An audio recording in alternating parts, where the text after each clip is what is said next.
Assalamu алейкум, Европадагы YouTube каналынын көрүүчүлөрү, урматтуу туугандар, достор, сиздерге алыскы Италия мамлекетинин Рим шаарынан чоң салам барыңыздарга. Биз Парижден Римге жүк алып келип жүргөнбүз. Амазонго алып келип, биз прицеп таштап койгонбуз. 5-күн паркингге келип туруп, 2 күндүк выходнойдо ушул жердебиз. Буюрса дүйшөмбү күнү, понедельник күнү барып прицепти алып дальше жумушубузду улантабыз. Могу менин машинем ман.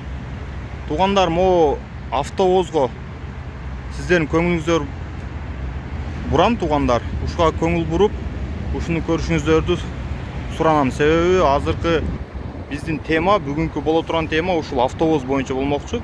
Могу менин машинем кабинасын карасаңыздар чоң. А бул автовоз болсо кичинекей. Мына үстүндө кичинекей машинелер. Ушундай машинелер 8 штук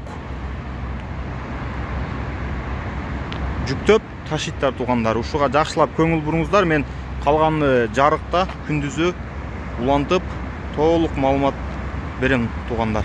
Азыр дагы жакыныраак тартайын. Бизде уже бир аз кеч кирип калды. Кеч кирип калган үчүн, кечинде тартып утканым үчүн сиздерден кечирим сурайм.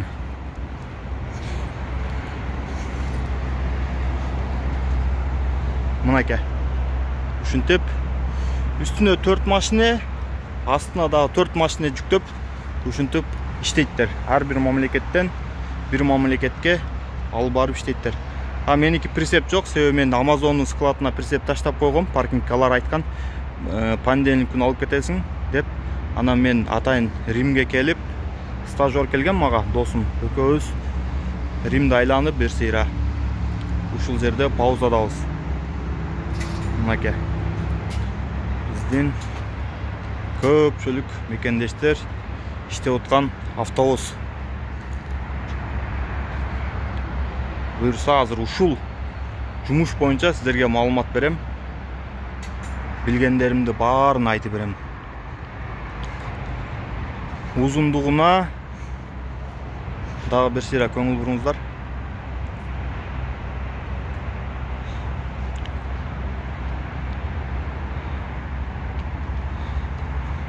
Монтип ремендер менен байлап дөңгөлөктөрүнө ушинтип иштешет экен. Астына 4 машина, үстүнө дагы 4 машина. Азыр мен бүгүн болбосо да эрте менен туруп, күндүзү ушул жумуш боюнча баардык билгендеримди, топтогон маалыматтарымды сиздер менен бөлүшөм. Себеби бул жумуш Европада азыр эң популярдуу болуп аткан, акчасы жакшы болуп аткан жумуш.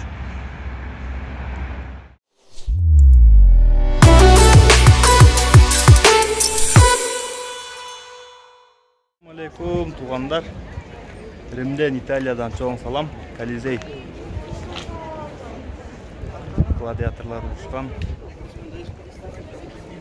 Колизей.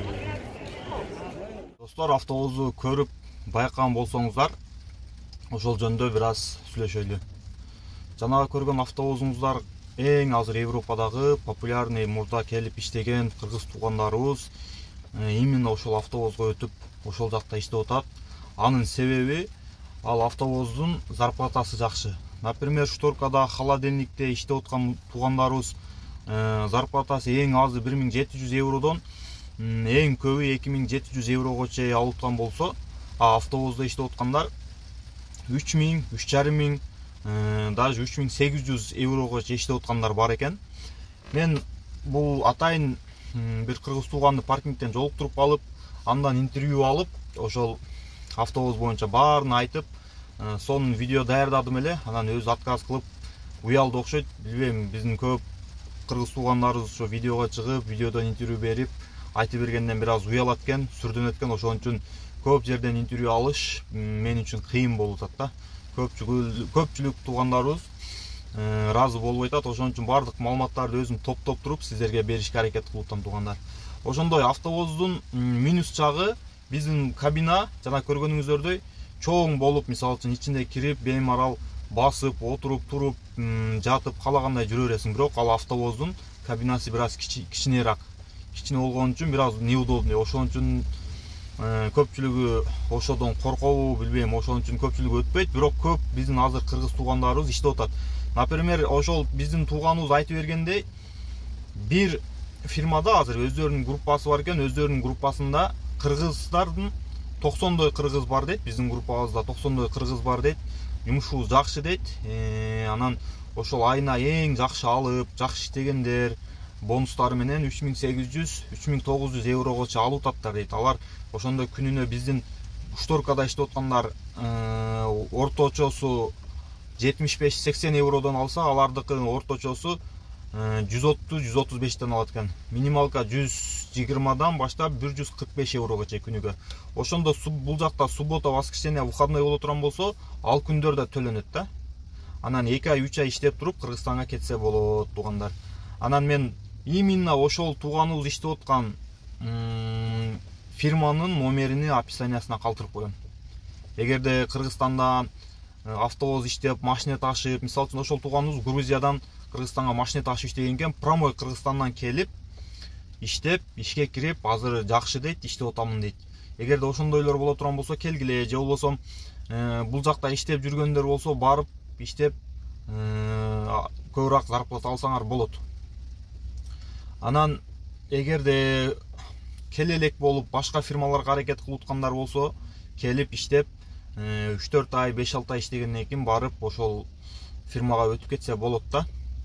Анан азыр туугандар, мен биринчи видео тартып баштаганда, Европада видео тартып баштаганда кыргыздарды жолуктуруш, кыргыздарды менен эме болуп калыш өтө эле аз эле. Азыр каждый эле суббота, воскресенье кыргыздар менен жолугуп, кыргыздар менен тамактанып, кыргыздар менен шаарга чыгып, ошентип кыргыздар өтө көбөйдү. Анан мага Инстаграмыма жазгандар да аябай көп болот. Сен ошо видеолорун көрүп отуруп, мына биз келип калдык, мен стажировкада жүрөм, мен уже жакында фура алып өзүм отдельный чыгам, же болбосо виза алдык деген кыргыздарыбыз толтура туугандар. Эгерде келем дей турган болсоңор, баардык видеолорду көрүп келсеңер болот. Анан мен кайсыл фирмаларды совет берет элем дегенде, мен мисалы үчүн азыр башка фирмаларды айта албай калдым. Себеби ар жерде ар кандай болуп калат экен, кээ бир жерде водитель көп болуп күтүп калат экен, башка болот экен. Мен азыр өзүмдүн фирмаларым, өзүмдүн фирмамдын номерлерин калтырам описаниясына. Мен баягыда отдел кадр менен жолугуп сүйлөшкөндө ал айткан, канча биздин фирмага, мен иштеп аткан азыркы фирмага дагы канча водитель аласыңар десем, ал айткан, бизде пока эме жок, ограничение жок, себеби биз жаңы машинелерди алып атабыз, фирманы чоңойтуп атабыз.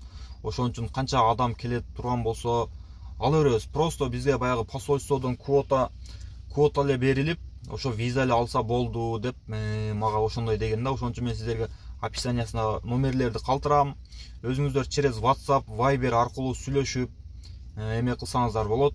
Эгерде номерди кайдан алдыңар дей турган болсо, мени айтып койсоңор деле болот. Ушундай адамдын каналдан, YouTube каналынан алдык, ошо реклама кылды силердин фирмаңарды депчи. Ошондой туугандар, кимде ким келем дей турган болсо келсин, иштесин. Анан келгенде эле сразу баягы Кыргызстандан башкача ойлоп келген туугандарыбыз бар да, башкача ойлоп келип анан окшобой калды дегендер бар. Туугандар, ар бир келген адам бул жакта адаптация болуп, зарплатага чыгып, бир аз өзүнө келиш үчүн 3-4 ай убакыт керек болот баары бир. 3-4 ай убакыт керек болот. Андан кийин баардык нерсени үйрөнүп, адашасың, башка болосуң, кийин уже бул жакта местныйда эле иштеп эме болуп каласың. Бул жакта жүргөн кыргыздар деле кызганбайт Европаны, колдон келишинче жардам бергендер толтура. Мисалы үчүн мен видеомду көрүп келип эме кылгандар айтат, арзымат, биз жардам беребиз, биздин фирмага келе турган болсо мен пригласительный алып бере алам деп. Анан туугандар, баягындай пригласительный эмелер бул жакта баары фирмалар бесплатный берилет. Ошон үчүн бирөөлөргө алданбай, бир аз мээнет кылып видеолорду көрүп эме кылып калсаңыз, көрсөңүздөр, баарыны өзүңүздөр эле түшүнөсүздөр. Анан мага айтат, сен мага жардам бербейсиңби деп. Мисалы үчүн мага Инстаграмда өтө көп суроолор бар да, кантип барса болот Европага дегенчи. Мен ар бирине жооп бере албайм да, ошон үчүн видео чыгаргам. Ошон үчүн ар бир суроого кандай загрузка кылынат, кандай выгрузка, кандай смер толтурасың, кандай режим труд отдых, кайсыл жерге барып жатасың, баарын айтып бергем туугандар. Эгерде чындап Кыргызстанда жумуш жок, жакшы акча иштейм дейт турган болсоңуздар, мен бул жака келишиңиздерди совет берем. Келиңиздер, иштеңиздер. Мисалы үчүн кээ бирлер бар, келип действительно бул фура айдаш анын жумушу болбойт да. Ага жакпайт, действительно жакпаганда анда таштаса болот. Бирок мен билгенден бир 70-80% кыргыздар мисалы үчүн азыр келип, жаштар, именно жаштар келип, үйрөнүп иштеп ататтар. Жакшы, мисалы үчүн Кыргызстанда фура айдабай келгендер деле иштеп атат. Бирок азыр даже менин фирмамда эми алып баштады, экзамен алып баштады. Ошон үчүн фураны айдап, артка айдап киргизип, правилаларды бир аз үйрөнүп, ошондой кылсаңыздар, туугандар, бул жака келгенде кыйналбайсыздар. Мен азыр өзүмдүн фирманын венгерский филиалынын, чешский филиалынын номерлерин описаниясына калтырам. Эгерде кимде-ким Билерас деген фирмага келем дей турган болсо, ошол тууганыбыз номерин берди, өзүнүн менеджер номерин ушуга жазса, элдер жазса, жооп берет, ушул пригласение жөнөтөт, ошол жумушка алат жана түшүндүрүп берет деди да. Анан эгерде бул жака келем деп аткан болсоңуздар, жазгандан коркпоңуздар, вообще коркпоңуздар. Мен силерге иштеген барайын дедим эле деп, мисалы үчүн мондай документтерим бар деп өзүңөрдүн бар документиңерди айтсаңар, алар айтат, сенин документиң баары даяр экен, келе бер деп. Эгерде баары даяр эмес боло турган болсо, алар өздөрүнүн требованиясын айтат. Мисалы үчүн сенде праваң эле бар экен, сен чип картаны бүтүр, АДР керек болсо АДРиңди бүтүр, анан справка турла, справка ал ошондой жерлерден. Ошолорду керектелүүчү документтерди, анан эмелерди айтат, баарын өздөрүнүн условияларын айтат, кандай болот. Ошон үчүн чалып эмес, любой эле фирмага биринчи очередте жазсаңыздар жакшы болот, туугандар. Анан мен Инстаграмга катталып кетиңиздер. Экранда Инстаграмга катталсаңыздар, мен сиздерге ошол жумушта жүргөндөгү ситуацияларды тартам, жолдо болгон окуяларды тартам, выгрузкада болгон окуяларды тартам, стористерге киргизип турам. Ошондой, туугандар. Эгерде видео кызык боло турган болсо, жакшы боло турган болсо, лайк басып, дагы кандай видеолор чыгарыш керек боло турган болсо, комментарийна жазыңыздар сөзсүз түрдө. Жакпаса дизлайк деле басып койсоңуздар боло берет, туугандар. Кийинки видеолорду буюрса, менин стажерым келген, ошону мен чогуу тартышка аракет кылам. Эгерде макулдугун берип тарта бер дей турган болсо, туугандар, тартабыз. Каналга катталыңыздар. Колдон келишинче элдерге, тааныштарга, туугандарга, группаларга жөнөтсөңүздөр дагы жакшы болот. Мүмкүн бирөөгө издеп жүргөн маалымат бизден чыгып калар. Бирөөлөр издеп жүргөн маалыматка сиз себепкер болуп калаттырсыз, может биз себепкер болуп калаттырбыз, туугандар. Баарыңыздарга тынчтык, аманчылык каалайм.